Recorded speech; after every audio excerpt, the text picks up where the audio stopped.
Hi, Kelly. How you doing? Thank you so much for including your synopsis of the story and giving us an idea of your design approach here. So, one thing I want to do is I want to jump over to it now. I think each one of these sketches, I think each one has this unique feel to it, and that's fantastic because you're giving your client a nice variety to choose from. So we've got this kind of decorative typeface, and we have the sans serif, and then we have the serif all caps. So I think that's really a good job providing variety. Now, the one thing I think where we go from here for your final submission for week one is the descriptions. So right now you're saying you really need to describe each one of these. And I'm going to bring you right over here to this sentence right here. Or these, I should say, these couple of sentences.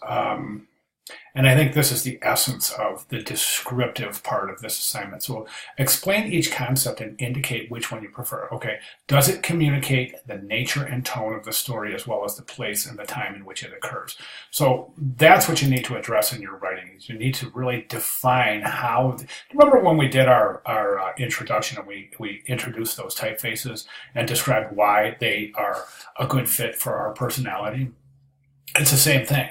Just take the personality of the play itself, the main characters, the setting, the time, the place, and determine how these typefaces are a good representation of that particular set of circumstances. Okay, so for example, a great example would be the movie Die Hard, and a couple of our classmates have decided to do Die Hard. So, I mean, would Die Hard work in a script typeface? Or would it work in a really blocky, solid, stoic, sans serif, bold typeface? And I think the answer is that yes, it would work in the black, the bold sans serif, blocky typeface because that stands to be strength and it's stoic and immovable and I think that's a better representation. So describing that is a big portion of using that kind of typeface. Okay, so this is no different. So you have Phantom of the Opera, you have your set of circumstances that defines the play, the setting itself, specifically the nature and tone of the story, as well as the place and time in which it occurs. So describe how each one of your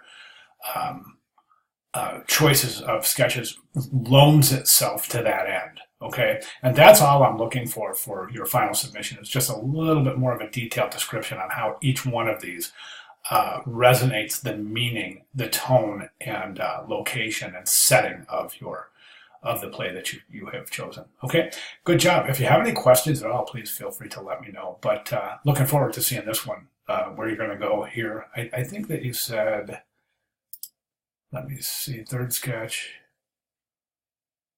Yeah, I don't think it really indicated which one you're going to use. So go ahead and do that as well as